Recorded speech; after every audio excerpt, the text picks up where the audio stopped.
ఒక్కడే బండి లాగిండు. కమలం ఖాతాలో కరీంనగర్ అభ్యర్థుల ఎంపిక ప్రచారం నుంచి పోల్ మేనేజ్మెంట్ దాకా అన్ని తానై నడిపించిన బండి సంజయ్ 66 స్థానాలకు 30 చోట్ల గెలిచిన కమలం పార్టీ మ్యాజిక్ ఫిగర్ కు కేవలం 5 అడుగుల దూరంలో ఆగిన బీజేపీ మద్దతు ఇచ్చేందుకు క్యూ కట్టిన ఇండిపెండెంట్లు. ఇప్పటికే నిన్న ఇద్దరికి కనవ కప్పడం జరిగింది. ఇండిపెండెంట్ క్యాండిడేట్లకి నిన్న ఇద్దరు కనవ కప్పడం జరిగింది. దాంట్లో 32కు చేరింది బీజేపీ పార్టీ యొక్క బలం. సో వీళ్ళకు కూడా బండి సంజయ్కి ఉంది. అక్కడ ఉన్నటువంటి ఎమ్మెల్సీకి సంబంధించినటువంటి వాళ్ళు కూడా ఎక్స్ ఆఫీషియో ఓటు ఉంటుంది కాబట్టి కమలం ఖాతాలో కరీంనగర్ ఖచ్చితంగా ఉంటుంది. ఒకసారి చూసుకోవచ్చు. కరీంనగర్లో కమలం వికసించింది. కార్పొరేషన్ పై బీజేపీ జెండా ఎగరేసేందుకు రంగం సిద్ధమైంది.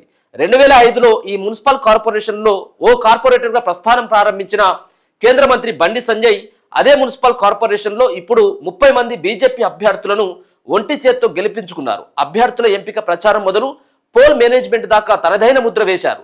బీజేపీ తరఫున పోటీ చేసిన అభ్యర్థులు ఎన్నికలకు అవసరమైన ఆర్థిక సహాయాన్ని కూడా స్వయంగా బండి సంజయ్ అందించారు. కొంతమంది అభ్యర్థులకు నామినేషన్ పత్రాలకు అవసరమైన డిపాజిట్ సొమ్మును కూడా పంపించడం విశేషం. సో ఇది చాలా గొప్ప విషయం అనుకోవచ్చు. చాలా మంది కొంత వాళ్ళు జనాల్లో పేరున్నప్పటికీ ఎన్నికలకు వెళ్ళాలంటే కొంత భయం. ఎందుకంటే పైసలు ఇప్పుడు ఈ రోజులలో పైసలు లేకపోతే ఓట్లు కూడా పడేటువంటి సిచ్యువేషన్ కాదు. అట్లా తయారైపోయింది. ప్రజలు కూడా ఆ విధంగా, ఓటర్లు కూడా అదే విధంగా తయారైపోయారు. నాయకులు కూడా అంతకు మిక్కిలి తయారైపోయారు. ఒకరు 500 ఇస్తే ఇంకోటి 1000 రూపాయలు ఇస్తా ఉండే, ఒక 1000 ఇస్తే ఇంకోటి 2000 ఇస్తా ఉన్నాడు. ప్రజలు కూడా దానికి అలవాటు పడిపోతా ఉన్నారు. నిజంగా జెన్యూన్గా ప్రజల కోసం పనిచేసేటువంటి వ్యక్తులు కావచ్చు, మీ సమస్యల కోసం నిరంతరం కొట్లాడేటువంటి వ్యక్తులని జనాలు కూడా చూడట్లేదు. ఎవరు పైసలు ఎక్కువ ఇస్తే వాళ్ళకు అన్నటువంటి ధోరణిలో ఒక 90% మొత్తం కాకపోయినా ఒక 90% ప్రజలంతా పైసల పైనే ఈ ఓట్లన్నీ కూడా ఆధారపడతా ఉన్నాయి. సో అయినప్పటికీ కూడా బండి సంజయ్ కొంతమందికి డిపాజిట్ సొమ్మును కూడా లేనటువంటి వ్యక్తులకి డబ్బులు కూడా పంపించడట. సో చూసుకోవచ్చు. బండి సంజయ్ ప్రాతినిధ్యం వహించినటువంటి మొత్తానికి అక్కడ ఉన్నటువంటి మెహర్ పీఠాన్ని అయితే సొంతం చేసుకున్నట్టుగా కరీంనగర్ కార్పొరేషన్ బీజేపీ చేజిక్కించుకునేలా అభ్యర్థుల పక్షాన డివిజన్లలో పెద్ద ఎత్తున స్ట్రీట్ కార్నర్ మీటింగులు, సభలు నిర్వహించిండ్రు. అందుకయ్యే ఖర్చును కూడా బండి సంజయ్ భరించిందట. 13 సీట్ల నుంచి 30 సీట్లకు 2020 మున్సిపల్ ఎన్నికల్లో కరీంనగర్ మున్సిపల్ కార్పొరేషన్లో కాంగ్రెస్ ఖాతా తెరవలేదు. ఈసారి 13 స్థానాల్లో కాంగ్రెస్ అభ్యర్థులు కార్పొరేటర్లుగా గెలిచారు. గత ఎన్నికల్లో 33 స్థానాల్లో గెలిచిన బీఆర్ఎస్ ఈసారి 9 స్థానాలకే పరిమితమైంది. ఎంఐఎం గత ఎన్నికల్లో 6 చోట్ల గెలిస్తే ఈసారి 3 స్థానాల వద్ద ఆగిపోయింది. ఆల్ ఇండియా ఫార్వర్డ్ బ్లాక్ గతంలో 3 చోట్ల గెలుపొందితే ఈసారి 2 కార్పొరేటర్లు మాత్రమే గెలిచిండ్రు. గత పాలక వర్గంలో 13 మంది కార్పొరేటర్లు కలిగిన బీజేపీ ఈసారి ఏకంగా 30 చోట్ల గెలిచింది. మ్యాజిక్ ఫిగర్ కు మరో 4 కార్పొరేటర్లు అవసరం ఉండగా శుక్రవారం రాత్రి 13వ డివిజన్ ఇండిపెండెంట్ అభ్యర్థిగా విజయం సాధించిన తెల్ల లక్ష్మి, 15వ డివిజన్ ఏఐఎఫ్బి అభ్యర్థిగా విజయం సాధించిన విపల సాయి జ్యోతి కేంద్ర మంత్రి బండి సంజయ్ ఆధ్వర్యంలో బీజేపీలో చేరిండ్రు. దీంతో బీజేపీ బలం 32కు చేరింది. మరో 8 మంది ఇండిపెండెంట్లు బీజేపీ నేతలకు టచ్లోకి వెళ్ళినట్లు తెలుస్తుంది. వారు నేడో రేపో బీజేపీ కండువా కప్పుకునే అవకాశం ఉంది. దీంతో తమకు ఎక్స్ అఫీషియో ఓటు అవసరం రాదని కేంద్ర మంత్రి బండి సంజయ్ కార్యాలయం వెల్లడించడం జరిగింది. వీళ్ళకు అవసరం కూడా లేనట్టుంది.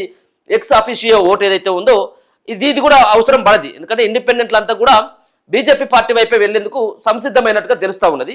ఒకసారి చూసుకోవచ్చు. సర్వేల ఆధారంగా అభ్యర్థుల ఎంపిక కూడా చేసిల్లట.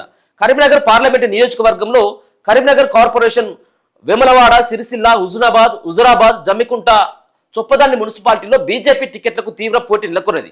అయినా గెలుపోటములతో సంబంధం లేకుండా సొంత పార్టీలోనే ఎన్ని ఒత్తిళ్లు వచ్చినా లెక్క చేయకుండా బండి సంజయ్ 100కి 80% మంది నికార్సైన నిబద్ధత కలిగిన కార్యకర్తలకే కార్పొరేటర్ కౌన్సిలర్ టికెట్లు ఇచ్చారు. ఎన్నికలంటే గెలిపే అన్ని పార్టీలకు ప్రాతిపాదిక. అందుకే తాను సొంతంగా చేయించిన సర్వేల్లో గెలవగలిగే సత్తా ఉన్నలుగా గుర్తించిన వాళ్ళకే మెజార్టీ టికెట్లు ఇచ్చింది. ఆ తర్వాత వారి గెలుపు బాధ్యతలను పూర్తిగా తన భుజాన వేసుకొని చాలా మీటింగులు, కార్నర్ మీటింగులు కావచ్చు, మిగతా ఇంటర్నల్గా మీటింగ్లు అన్ని కూడా పెట్టేసి ఆ గెలుపులో బండి సంజయ్ యొక్క పాత్ర చాలా కీలకంగా ఉంది. ఒకసారి చూసుకున్నట్టయితే ఉంటే 2020లో బీజేపీ పార్టీకి 13 వచ్చినాయి 2020లో. సో అదే 2026కి వచ్చిన తర్వాత నిన్న జరిగినటువంటి ఏదైతే ఆ ఫలితాలు ఉన్నాయో దాంట్లో 30 స్థానాలను గెలుచుకుంటే కాంగ్రెస్ పార్టీ గతంలో 2020లో 0కు మాత్రమే ఉంటే ఇలా 13 స్థానాలకి ఎగబాగడం జరిగింది. ఇక బీఆర్ఎస్ పరిస్థితి అయితే మరీ దారుణంగా పడిపోయింది. గతంలో గతంలో 33 డివిజన్లలో బీఆర్ఎస్ పార్టీ గెలిస్తే ఇప్పుడు కేవలం 9 స్థానాల్లో మాత్రమే 9 డివిజన్లో మాత్రమే 2006లో వాళ్ళకు వచ్చినటువంటి సీట్లు. ఎంఐఎం గతంలో 6 ఉంటే ఇప్పుడు 3 వచ్చినాయట. ఫార్వర్డ్ బ్లాక్కి గతంలో 3 డివిజన్లలో గెలిస్తే ఇప్పుడు 2 సీట్లకు మాత్రమే పరిమితం అయిపోయింది. సరే, ఏదేమైనప్పటికీ కూడా ఇప్పుడు కరీంనగర్